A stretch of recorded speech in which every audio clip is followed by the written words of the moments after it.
He's got to check. He's going to get a queen on the board. Has he got enough time? He's getting the extra. Okay, first things first. Armageddon sort of sign in the middle of a chess arena there. Look at the position. He's in a lot of trouble over the board. He's dropped a pawn. The c6 pawn is going to fall. Queen takes queen on the board. And now pawn takes pawn. Take a look at that passed pawn, 2 squares away from queening. All he needs to do is activate both rooks. Well, yeah, it looks very good for Andrew Tang at the moment because he has this big extra pawn, and as Jovanka says, it's 2 squares and queening. He's going to bring his other rook over surely to put behind it. Get your rooks behind the pawn and just shove them up the board. A nice safe move here at the moment, and I'll tell you the clock times, they're both down to about 45 seconds left. And well, the black king is racing into the middle. The only way that white's going to win this, though, he needs to get his king across somehow. And he's moving his king up the board, but will he be able to get it into the action? Domínguez, like before, just has to keep a blockade. It's only Andrew who can win, but he must win. He must win this position. Just keep an eye on the live clock, though. I think this is what's going to happen. It's going to just come down to what we call in chess flagging. Look at that white king. It's a brave king, isn't it? It is a brave king. Very brave king. I mean, it has to be done when both players are under 30 seconds left. And look at the king. It snaked its way all the way to g7. Oh, Domínguez is in big trouble, but he can continue playing because it's all going to fall down to the clock. King comes forward. Oh, now you almost feel like I thought white king is in danger. Supposed to be a hyper bullet player, but look at the time. It's just keep an eye on the clock. They're not getting extra time. It doesn't matter. He is now. Oh, that's a very risky move. He is. It must be going Andrew's way. Oh, look, they can't even move the pieces correctly. They're going so quickly here. They're moving so quickly. We can't even keep up now. He's got to check. He's going to get a queen on the board. Has he got enough time? He's getting the extra queen. He's got 6 seconds. 6 seconds to win this. Anything's possible. There's rooks off the board, queens off the board. What is happening? It's all over the shop here. Oh my word. What is it? Oh my God. And that's it. Oh my God. Oh, let the clock. 0 versus 1. I don't know what happened there. Confused. Let's call a professional. All gonna fall down. Rook d4, excellent move from Andrew. Oh, now you almost feel like I thought white king is in danger. Supposed to be a hyper bullet player, but look at the time. It's just keep an eye on the clock. They're not getting extra time. It doesn't matter. He is now. Oh, that's a very risky move. He is. It must be going Andrew's way. Oh, look, they can't even move the pieces correctly. They're going so quickly here. They're moving so quickly. We can't even keep up now. He's got to check. He's going to get a queen on the board. Has he got enough time? He's getting the extra. Okay, first things first. This is, of course, I mean, I don't want to say it's a legal move, but this is one of the problems. Like, that rook is kind of in between. Now, as a professional player, you know where the rook is. Of course, let me go back. Okay, so here we go. So this is the first things first. When you look at this position, this rook is very clearly in between 2 squares. The rook is between f8 and e8. It's basically a 50-50. Now the thing is, this is where, like, you know that, I mean, Andrew Tang obviously, I mean, not even Andrew Tang, both players are grandmasters. They played a lot of chess.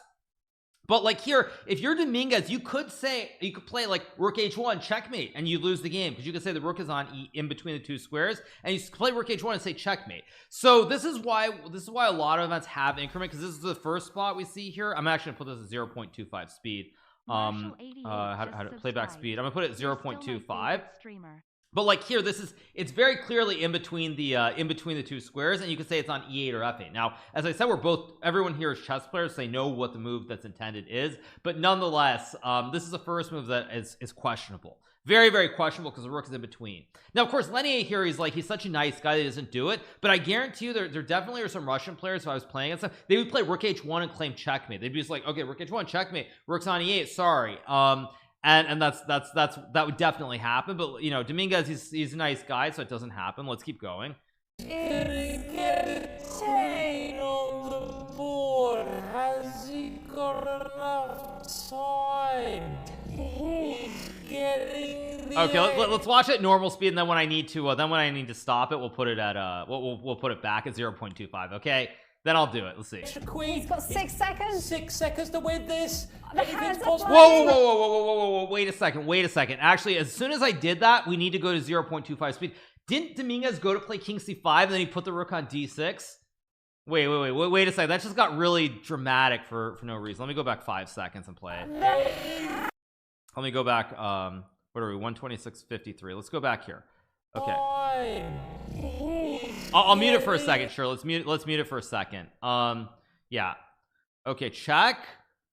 King c6. Okay. Okay. Now this is also very, very shaky by both players, because again, like Andrew, like he takes the pawn with one hand. He does hit the clock, I think, with the same hand, but his other hand kind of gets in the way.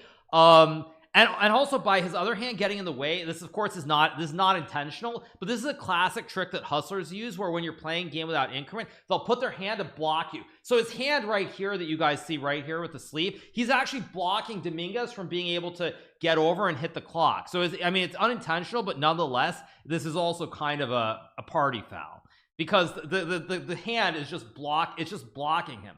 It's just a great block. So if you make the move, and then you have to go over the hand to hit the clock. Also, notice how it was also he also was stopping him. You saw the block, Domínguez trying to get the hand down to reach the rook, but he couldn't quite do it. So that actually, yeah, that's a great block, fantastic. Yeah, he blocked him from being able to get the rook. It cost him an extra half a second. So, and meanwhile, also in the meantime, this is also really funny, because look at what happens here. So Domínguez has the rook in one hand, and it's like he hits the clock with the other hand, but also for like a good second there, the rook is just not on the board, and it's hidden in his hand. So this is really good. Like, this is really good. Like, see, so the rook actually goes off the table, so he picks it up with this hand, then he puts it down, and then he hits it with the other hand, and then we get, okay, and now we also get he touches the king, but then he moves the rook. Okay,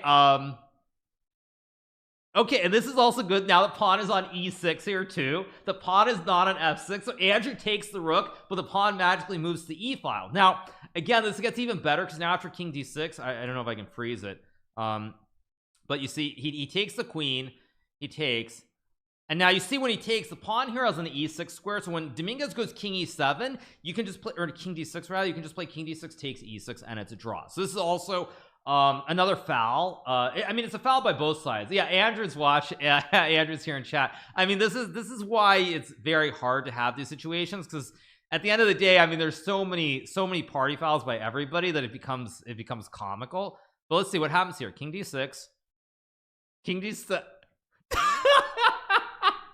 And then you see Domínguez go king e6, and the pawn's kind of also in between all the squares again here. Yeah, it's like this is really good. I mean, just look at this pawn. He goes here, king g7, and then and then king king e6, and the pawn is just sitting here right in between the two squares. So he goes f7, knocks Domínguez's king. I mean, okay, at this point, everybody's like, also this gets better, because the queen somehow is now on g8 too. If you're looking, the queen is not on the f8 square, the queen is on g8, and I'm really, does this mean he puts the queen on the diagonal from g8 or f8? Okay, he plays queen f6. Okay, now again, this queen is kind of in between every square here. You see, like, this queen is now between f6 and g5. King's on d2, also an illegal move, because the queen's on g5, so you can take the king. Doesn't matter. Again, Andrew's queen is magically sitting between g3 and g4. His king is down on the board. Meanwhile, Domínguez's clock is running. Domínguez's king goes flying. Andrew makes a move, and now nobody knows what the heck is going on, and this is insane. Still confused? Let's call an expert. This is why they made this.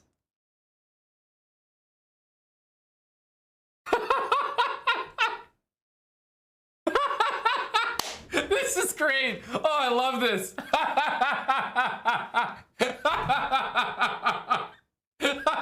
What the fuck was that?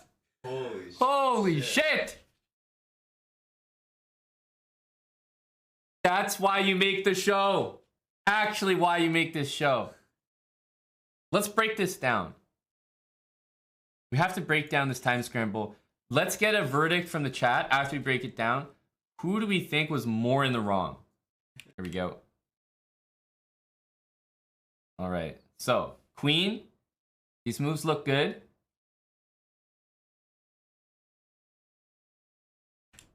Okay. First infraction for Andrew Tang. technically it's a two-handed capture, and he's pressing the clock with his own pawn knocked back like 10 squares. So first infraction for Tang here.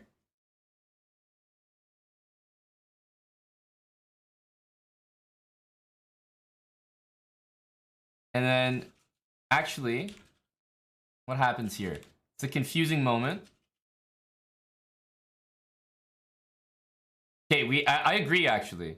We actually need to go to 0.25 speed. We can't catch everything in 0.5. Okay, so this is him. So by the way, him touching this pawn here is resetting things. Resetting things. That's not even him making a move. Black goes for this move and drops his rook off the board. Puts it back on with a different hand. And then hits the clock with his original hand that was making the move, which is honestly maybe one of the most correct ways to do it, although it's still for sure incorrect. You have to definitely use only one hand. So that's only a minor infraction. I'd say right now Andrew Tang is leading in the infraction race. Okay, and then Andrew plays queen f6. This is all legal, by the way. It was queen takes g6 check, rook back to block. Pawns on g5, although it's claiming some real estate over here on g4. Okay, he captures on f6. And first of all, let's discuss this. Queen f6 played. Now, he grabs the king first, if I'm not mistaken. Fully grabs his king. Like 100% grabs the whole ass king. Then he's got two hands, like he's ready to milk a cow. He's grabbing the queen and the rook, two pieces he didn't previously grab. And then he takes it, and the rook is bouncing to like f5, e5, like what kind of capture is this? Like the rook is not even on the board. Tang takes it back. He can barely capture the rook because he's like taking on f6, but he's like removing the rook from the e file. Still legit move by Tang, although Tang's pawn is, you know, not getting there. But Tang's pieces, although they're a little bit slippery, he's definitely been better here. Domínguez's last move was like a touch move error, like just like 5 errors in one. Okay. Then we see king g7, king e6, all legal moves. Pawn to f7. Now Tang actually knocks that king over. So that's an infraction for Tang. King e5. What the fuck's happening here? Okay, hang on a sec. We have to break this down. Tang goes f7 and knocks over the king. Definitely an infraction on Tang's part. Right? But the king was actually on a swivel. It was circling. Okay, so definitely a big infraction by Tang. He hits the clock. He goes to grab his queen, which he's allowed to do. And then we see a tricky two-handed Rochambeau here by Domínguez. He actually moves the king from e6 to e5 and hits the clock with his left hand. So he's hitting the clock with a different hand that makes the move. Very sneaky stuff. Yep, king on e5 here. But what the hell's going on? Oh, look at that sneaky, look at that left hand. Right there. Right there, you see the top of your screen, that left hand comes in to hit the clock, while his right hand is adjusting the king on e5. Very hard to see, but you do see the left hand sneak in at the top of your screen right there. Boom, right there, hits the clock. He does hit the clock, but Tang is also reaching across the whole ass chessboard. You definitely can't reach across the whole board, cover the entire chessboard to get a queen. There's no way. Tang is literally covering the whole board. Now, king on e5, he hits the clock here. Then Tang gets a queen. Promotes to g8. Promotes the pawn diagonally to g8. Some intense stuff here. The queen bounces from f8 to g8. Strong promotion square. He's no doubt going to adjust it back. Legal move, king d4. Legal move, queen f8 to f6. Tang, instead of putting it back on the starting square, knows it was on f8 to begin with. Plays queen f6. All legal moves, by the way. No one has made an illegal move yet. It's just messy. King d3. Queen g5.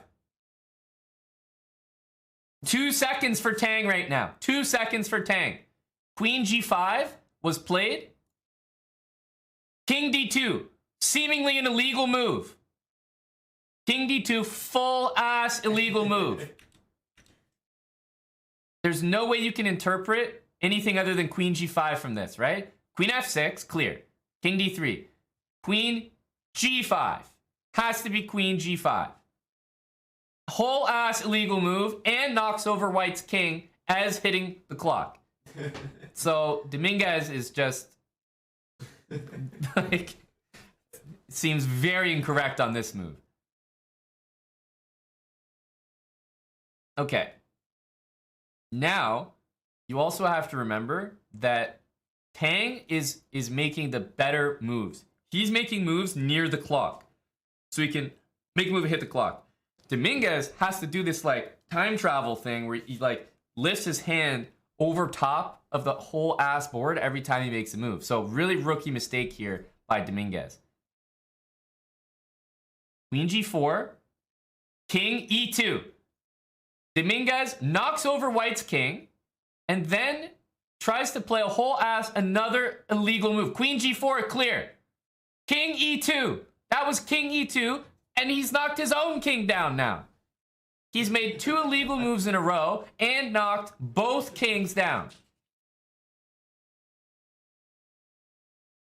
Tang now plays probably queen g3, but it's slid to g2, so he'll accept queen g2. Now both players are reaching for the kings. Tang also reaching for the clock, even though it's already pressed. Both players grabbing kings here. He adjusts his king to c3 from e2.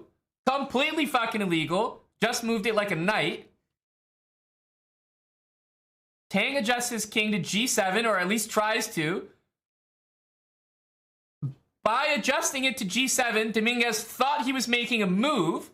Wait, he did make a move. Was that a move, king f6? We have to replay that. King adjusts from Domínguez to c3. And he hits the clock.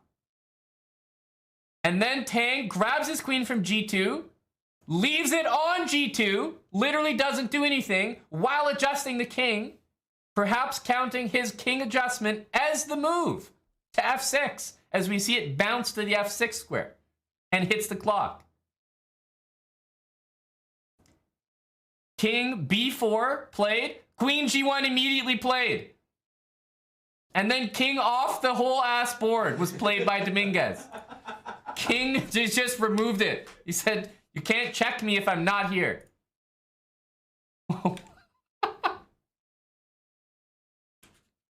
King literally nowhere. It's like a magic trick.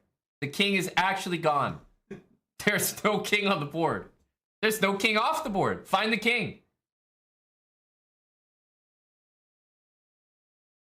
And then queen g2 played by Tang. And Tang stops the clock and says, you've lost. I think after the video review, and I'm being honest here, you guys can say what you want. I think Tang, very deserving winner here. I saw way too many infractions by Domínguez, knocking over both kings, making at least 2 to 3 illegal moves. At least 2 to 3. And Tang getting the W by playing queen moves that are very close to the clock is just savvy speed chess technique. It did look like Andrew Tang got a, I wouldn't say clean win, but you know, he was the cleaner of the 2 players.